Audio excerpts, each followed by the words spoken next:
qoftoon ta'in namni xinnaan namni guddaan dargaggeessi jaarsi jaartiin nama beeku Kabir Hussein abbaa keenya Kabir Hussein hiriyaa keenya hunda keenyatti nama dhihoo jiru an nama dhiheenyatti illee beeku Kabir Hussein wallaalummaarraa daldalummaarraa ka'ee sadarkaa kanarra nama daldalummaadhaan sadarkaa kana gahe qofatoon ta'in ani karaa biraan beeka Kabir Hussein nama bu'aaf jedhee hojjetatoon ta'in yeroo hunda guyyaan gaafa baree kaasee amma gaafa lubbuun isaa dabartuutti nama Oromoof quuqamu nama sabaaf quuqamu nama gootummaa qabu nama lafee qabu nama amanamaa akkasiiti Kabir Hussein Oromoof jedhee qabeenya isaatti dhabee jira ani ragaadha nan beeka Oromoof jedhee humna isaa tokko satiin halkanii guyyaa gootummaadhaan nama waa baay'ee waa guddaa dalageeru nama guddaa nama cimaa akkasiiti maatii isaa qofatoon ta'in gosa isaa qofatoon ta'in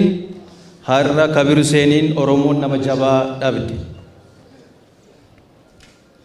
haa ta'u garuu umurii rabbiin namaa kenna qabeenya miti gosa miti fira miti humna keenyaa ol etuu dhabuu baanne Kabir Husseiniin nutti tola haa ta'u garuu dhaloonni har'aa Kabir Hussein irraa waa baay'ee baran Kabir Hussein qabeenya guddaa ta'uu qabu guyyaa tokko isaa bashannanu argeen beekuan isaa boqotu argeen beekuan yeroo hundatoo dhaaruu etuu gubatu etuu fiiguu isin warra mootummaadha jedhee nu sodaateen beeku kanan godhiinaa kana hojjedhaa jedheen nama ija jabinaan namatti dubbatu nama sirreessu Kabir Hussein kanaaf dhugumaan nama dhalatee nyaatee du'e miti Kabir Hussein maatii isaaf gosa isaaf saba Oromoodhaaf waa guddaa hojjete nama du'e nama boqote kanaafuu isarraa waa guddaa baranna etuu dhabuu baanne nutti tola Oromoon nama guddaa nama jabaa nama cimaadhaaf hin gaddina ammas rabbiin umurii isaanii akka inni dhumaaru hawwaa fayyaa ta'a. Obbo Shimallis Abdiisaa Pirezidantii Oromiyaa kabajamoo Obbo Lammaa Magarsaa Ministeera Ittisa Biyyaa kabajamoo Obbo Abbaa Duulaa Pirezidantii duraanii fi miseensa mana maree bakka bu'oota uummataa maatii firaattan jaallan Obbo Kabir Hussein hiree kanaan ummanni Oromootii fi ummanni Oromiyaa gadda guddaa isinirraa dhagameef Rabbi isin haa jajjabeessu jechuu barbaada. Kabir Hussein nama ture nama namooma qabu nama gosooma qabu nama Oromummaa qabu nama ture Kabir Hussein waa sadi qofarraan isinii hima waa'ee isaa. Waggaa 18 dura magaalaa irratti yeroo an baradhu naannoo Boolee sanitti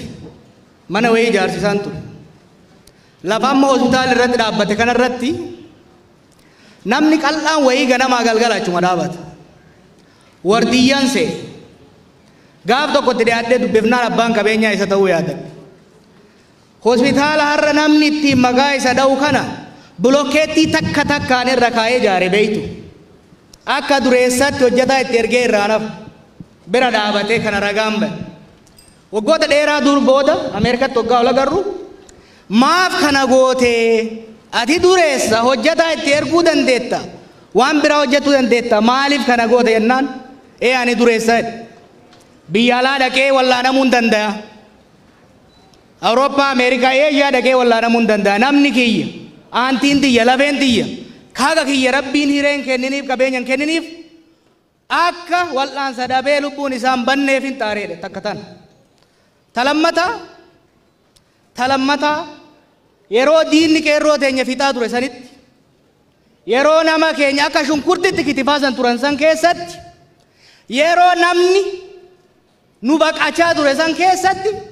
harka kiyyaan kan hin galmeessee itti erge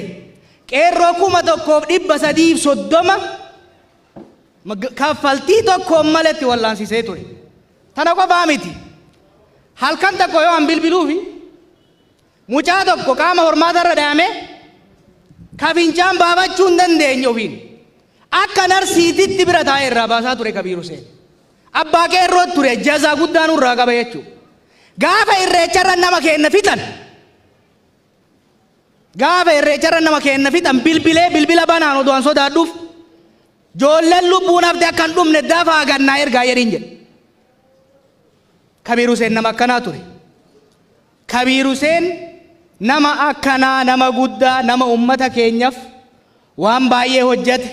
nama ummata keenyaaf dalagaa guddaa hojjete. Takka kolfaa takka isin hima. Biyya alaa dhufee wal agarreet yeroo asii qeerroon qabsootti turte san keessatti odoo naaf inni hojii teenyee Dr. Guddataan nu bira jira. Anala taa'ee waa babarreessa. Odoo an achi taa'ee waa babarreessu qabeenya isaa ijoolleen gubde. Ani hin beekne nan maxxansa. Booda yoo laalu qabeenya isaati. Rifadhee dhaqee dhiifama gaafadhe. Jawaar naan jedhe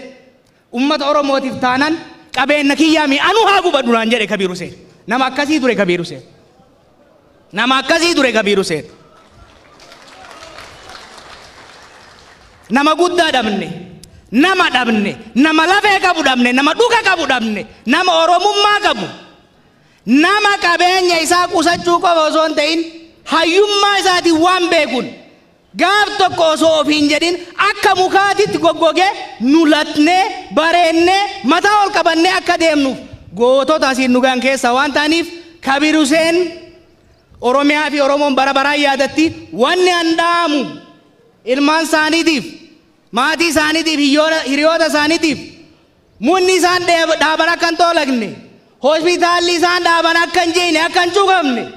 hawwiin isaan Oromoof Oromiyaa qaban duuba akka hin deebine tana amaanaa isiniin jaa rabbi isin haa jajjabeessu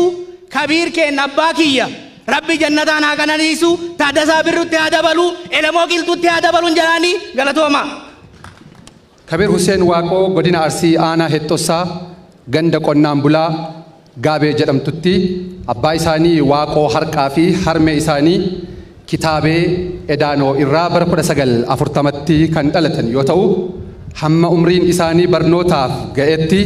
ollaa isaaniitti kan argamu madrasaa barnoota Qur'aanaatti qara'uun barnoota